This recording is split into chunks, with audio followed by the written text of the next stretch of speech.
Hi, this is Corey Johnston, and in today's lesson, we're going to be discussing what the Sabbath means in the New Testament.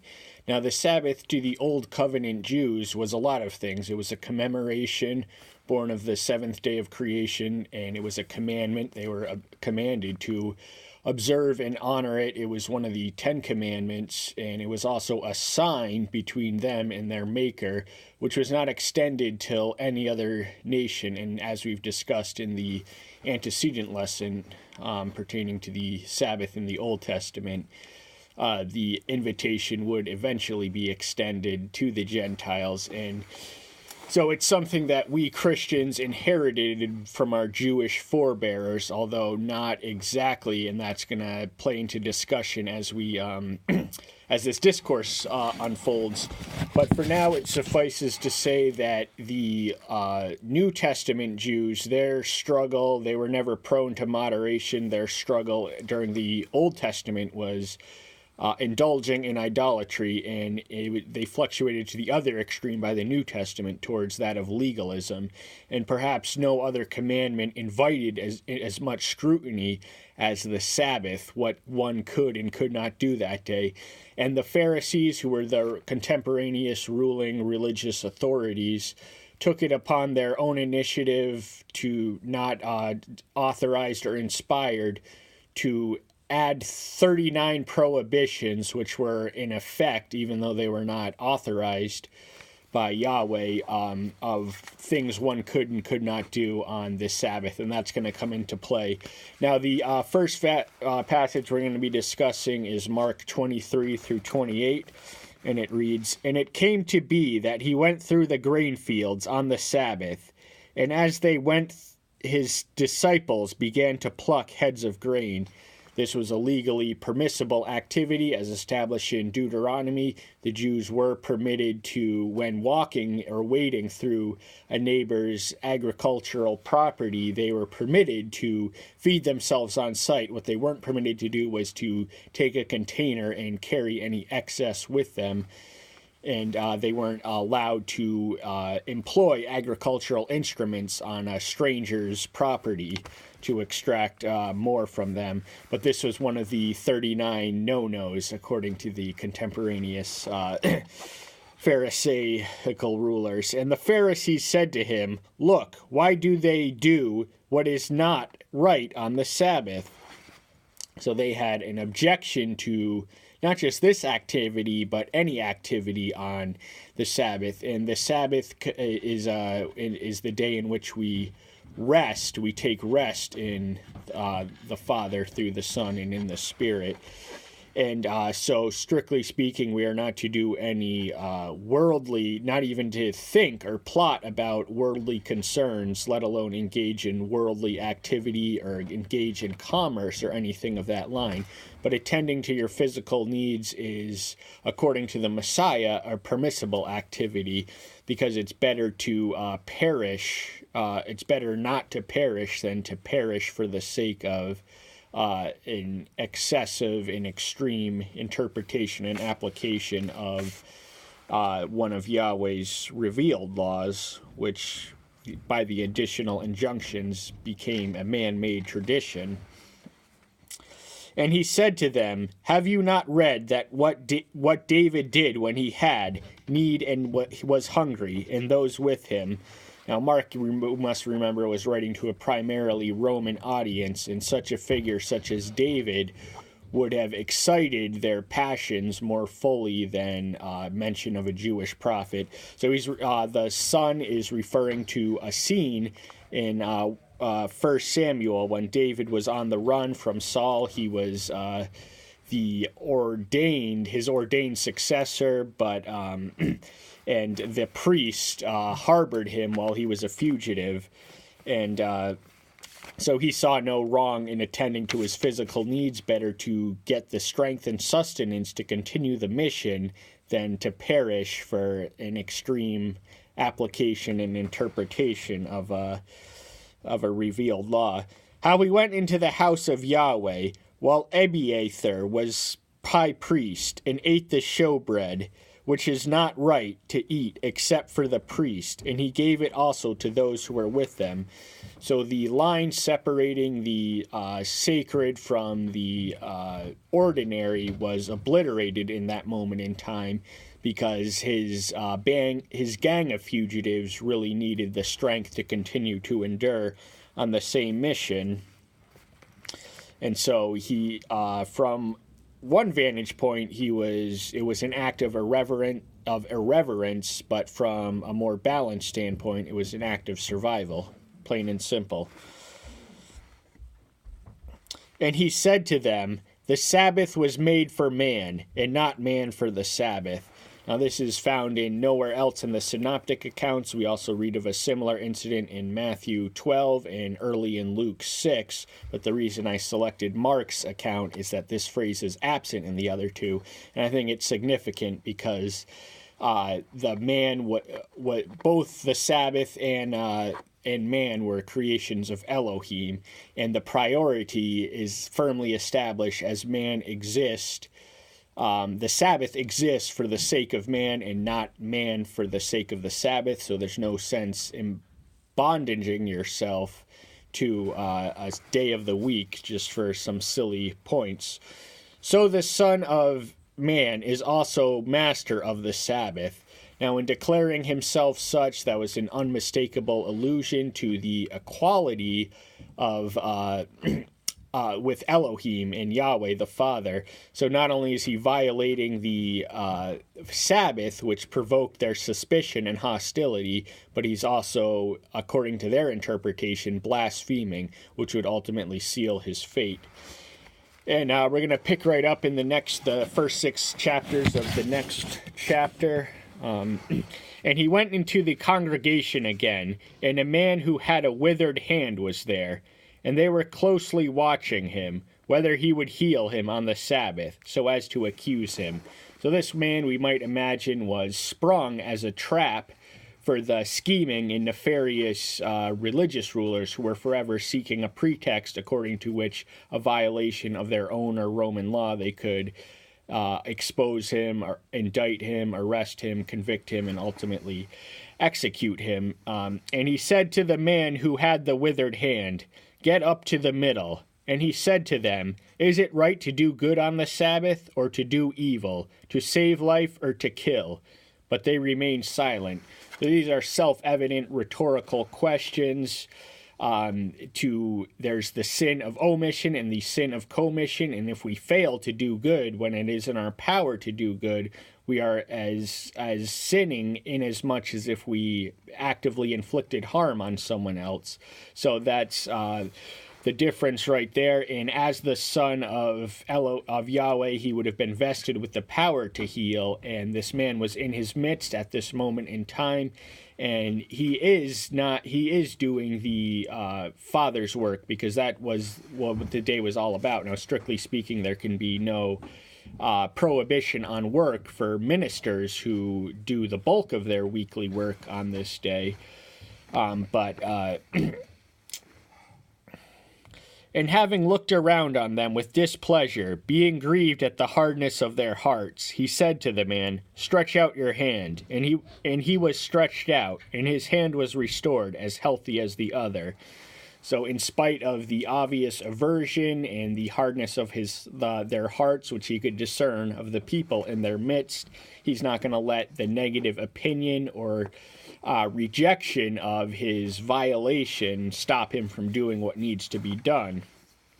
And so he invites the man to stretch out his hand, and that is something he does. He accommodates the request, and because he was obedient enough to do so, he was restored healthy and whole, and the paralysis instantly withered. And the Pharisees went out and immediately plotted with the Herodians against him, how to destroy him. Now, this is a perfect window into the state of desperation of the Messiah's antagonist. The Pharisees and Herodians were otherwise antagonists. The Herodians were the faction which belonged to Herod, the ruling dynasty in Judea, and they were of Idumean stock or Edomite stock. So for fierce nationalists, separatists, and patriots like Pharisees to combine forces with one who they regarded as, with partisans of one they regarded as an enemy in our midst, speaks of the state to which the Messiah had occupied the centrality of their destructive efforts, so much so that it compelled both sides to put a temporary cessation on their existing conflict. And the next incident we're going to read from comes from Luke 13:10 through 7, and it reads, "And he was teaching in one of the congregations on the Sabbath.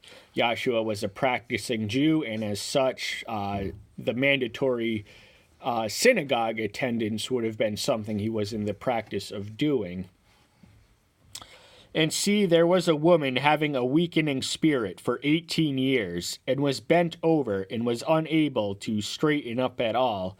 So the length of this condition, at some point in her life, she wasn't born like this, but she had a crippling semi-paralysis, which greatly disabled her physical mobility and capabilities. And the length of its duration is established as 18 years. And Yahshua, seeing her, called her near and said to her, "Woman, you are loosened from your weakness." So just like that, what he says, he commands, what he wishes, he wills, becomes a reality. That's one of the things which he is vested in as the incarnate deity. And he laid his hand on her, and immediately she was straightened up and praised Elohim. But the ruler of the congregation, responding, much displeased that Yahshua had healed on the Sabbath, said to the crowd, "There are 6 days on which man should work, so come and be healed on them, and not on the Sabbath day." So his objection was not so much to the man being healing, so much as it was for the timing of its healing. Now, healing they classified as a work, and this is where the fine line between sacred work and secular work becomes important, because he is doing Elohim's work in offering healing when it was in his power to do so. And why wait another day when this woman had so suffered for 18 years, when the opportunity was present and in his midst? Then the master answered him and said, "Hypocrite, does not each one of you on the Sabbath loosen his ox or the donkey from the stall, and lead it away to water?" So he's describing a relatable hypothetical according to which an animal or an agricultural beast of theirs might have been helpless and in need of help, and they would instantly react without even thinking about the Sabbath they were to obey, to rescue the life. So he's exposing the logical fallacy and contradiction in their argument, and how much, and this one, being a daughter of Abraham, whom Satan has bound, look, for 18 years, should she not be loosened from this bond on the Sabbath? So if they so prize and treasure and protect their animals, how much more precious is not only a human, but one of their own race, daughter of Abraham, who was, Satan is identified as the author of her crippling condition. And why is it not sabbatical work, he asked, which is a rhetorical question to us, but instinctively opposed by them. And when he said this, all his opponents were put to shame, and all the crowd rejoiced for all his splendor being done by him. So therein we read of a dividing line between the ruling religious rulers who would have been present, who would have been in the minority, and the crowd in the congregation who would have formed the majority, and the latter was firmly vested in him, whereas the and this caused the ruling religious authorities in their midst to be shamed. And the Sabbath is also mentioned in reference to the resurrection. The accounts can be found in all of the Gospels. We're going to be reading from Mark's, but for the sake of similarity and contrast, you can also read Matthew 28, Luke 24, and John 20. But Mark mentions the day of the week, I think about 3 times, which is more frequently than the other. So our emphasis is not per se on the resurrection, but the day of its occurrence. And when the Sabbath was past, Mary from Magdala and Mary of Jacob and Shalomah brought spices to go and anoint him. Mary and Magdala, Mary and Miriam were sisters from the same family who were intimate disciples with the Messiah, and as we'll soon read, Mary is identified in Luke 8:2 as formerly having 7 evil spirits in her, which the Messiah expelled. So never discount one who is even demon-possessed from having the potentials of the makings of the faithful disciple. In very early morning, on one of the Sabbath, they came to the tomb when the sun had risen. So the date is once more identified as one past the Sabbath, that being Sunday, the first day of the week. And they said among themselves, "Who shall roll away the stone from the entrance of the tomb for us?" And looking up, they saw that it was a stone had been rolled away, for it was extremely large. Now, the fact that the Messiah, the recently deceased Messiah's, pre-resurrected Messiah's tomb would have been so heavily guarded and beyond any Judeans or apostles or disciples' power to overwhelm, it was clearly an act of intervention through which the stone had been displaced. And having entered into the tomb, they saw a young man sitting on the right, wearing a white robe, and they were greatly alarmed. And he said to them, "Do not be much alarmed. You seek Yeshua of Nazareth, who was crucified. He is raised. He is not here. See the place where they lay him." Now, once more, we're going to minimize our commentary on the significance of the resurrection and just note how it ties into sabbatical observances throughout historical Christianity. There is an argument that the day of the resurrection constitutes the most significant act of the Messiah, who we distinctly from the Jews worship, and ergo it should be treated as the most significant day of the week. And there's another argument that he was in fact still resting on the 7th day, and as a practicing and observing Jew, he would not have consented to the removal of its traditional place of forum, but that's something we can never know. And having risen in the morning, this is the 9th verse, and on one of the Sabbath, he appeared first to Mary from Magdala, from whom he had cast out 7 demons. So the fact that a female disciple would have been the first to witness the resurrection indicates the tender regard with which Yeshua held females in. And the observance of sabbatical and synagogue observances was maintained by the early apostles. We read of 2 instances of this in the book of Acts. We're going to begin with Acts 13, read verses 14, then 27, and then 42 through 44, and possibly comment after we read them. 13:14 reads, "But passing through from Perge, they came to Antioch in Pisidia, and went into the congregation on the Sabbath, and sat down." The they, it should be mentioned, is Paul and his initial first missionary journey traveling companion, Barnabas. And then 27, "For those dwelling in Jerusalem and their rulers, because they did not know him, nor even the voices of the prophets, which are read every Sabbath, have filled them, in having judged them." So he's acknowledging the fact that the those who had been entrusted to be mindful of the Messiah's manifestation and all the other promises in sacred writ had missed him in their midst, and this was inexcusable since they had been weakly conditioned to hearing the Messiah proclaimed through the prophets and the law and the writings. And now we're just going to read 42 through 44.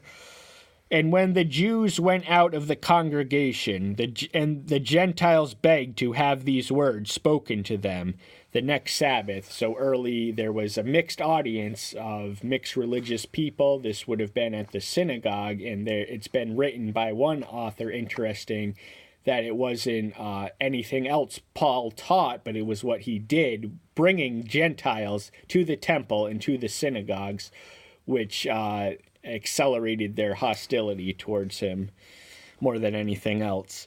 And when the congregation had broken up, many of the Jews and of the worshipping converts followed Saul and Barnabas, who, speaking to them, were urging them to continue in the grace of Elohim.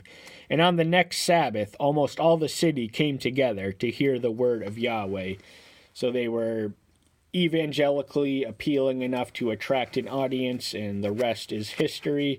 And we're just going to read some from the Jerusalem Council. I did a video on that. You can type in Corey Johnston, Acts 15, the Jerusalem Council, for more on that, where we're going to highlight the 3 verses which are relevant to our President's discourse, which are 19 through 21. Therefore, I judge that we should not trouble those from among the Gentiles who are turning to Elohim. So the presence and the fact of a Gentile majority displacing the Jewish nucleus was a fact they had to contend with, and they were willing to accommodate many of their backgrounds in order to include them in the flock. But that we write to them to abstain from the defilements of idols, and from whoring, and from what is strangled, and from blood. So there were certain prohibitions and restrictions imposed on them. The 4 major ones are listed here as abstaining from the defilement of idols, whoring, and what is strangled, and from blood.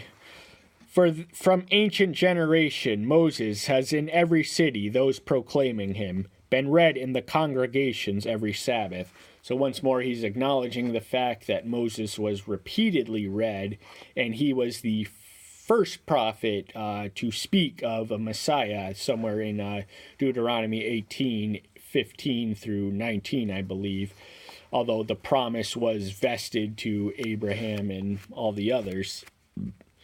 And then we're just going to close with 2 verses which really deflate the significance of the sabbatical observance on New Covenant Christians. And remember, to deviate from the instructed outlines in the Torah invited the death penalty, according to the same.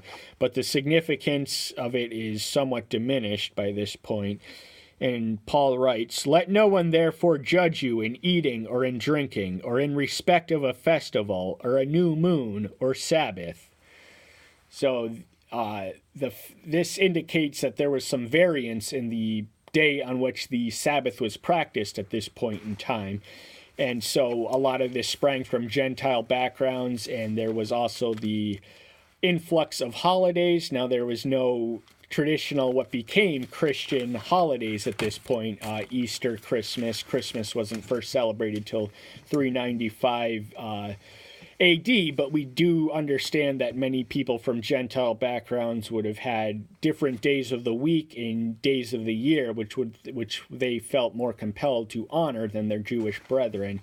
And Paul is not suggesting that we make it a mark or a measure what this person's peculiar observances are, so much that he does it is more important than he does it exactly the same way and in the same manner that everyone else does.